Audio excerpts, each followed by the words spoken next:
Olá! Hoje a gente vai mergulhar em dois dos processos mais fundamentais da biologia, a mitose e a meiose.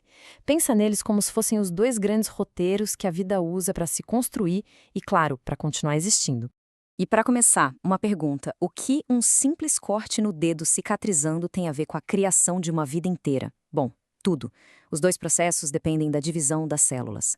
A grande questão é: por que a natureza precisaria de dois métodos tão diferentes para fazer isso? Essa é a resposta que a gente vai buscar hoje. Então, para a gente entender essa necessidade de ter dois planos, a gente precisa olhar direto para o objetivo de cada um. Na real, é bem simples. Um deles serve para fazer cópias idênticas, tipo uma máquina de Xerox. O outro serve para embaralhar tudo e criar combinações totalmente novas.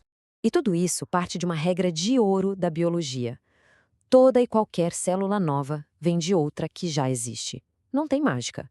É essa capacidade de se dividir que permite que a gente cresça, que o machucado se cure e que a vida se reproduza.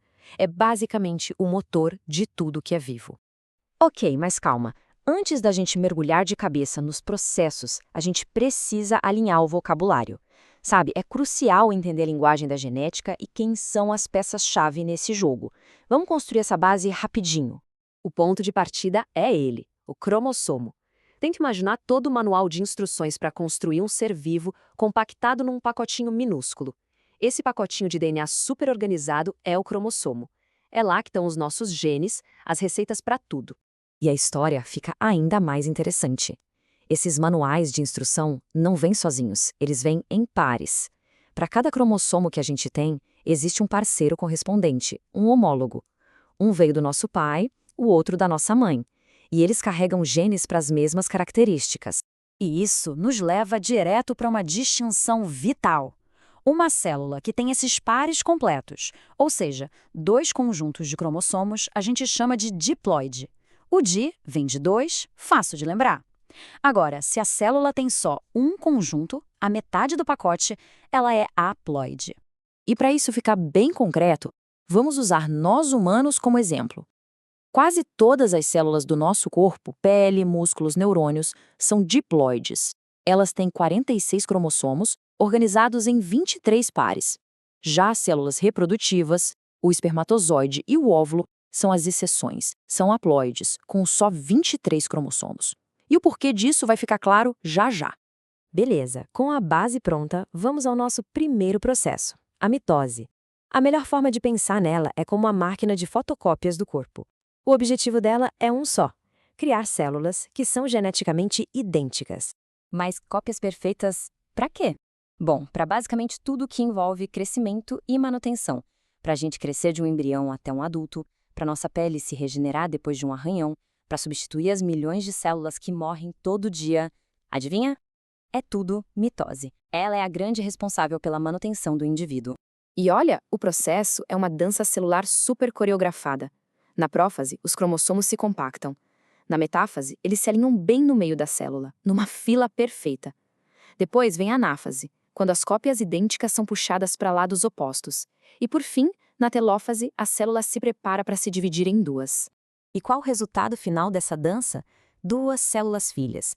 E o ponto mais importante de todos é que elas são diploides e geneticamente idênticas à célula-mãe. Em resumo, uma cópia perfeita. Agora, vamos virar a chave completamente. Se a mitose era a fotocopiadora, a meiose é como se fosse um embaralhador de cartas genéticas.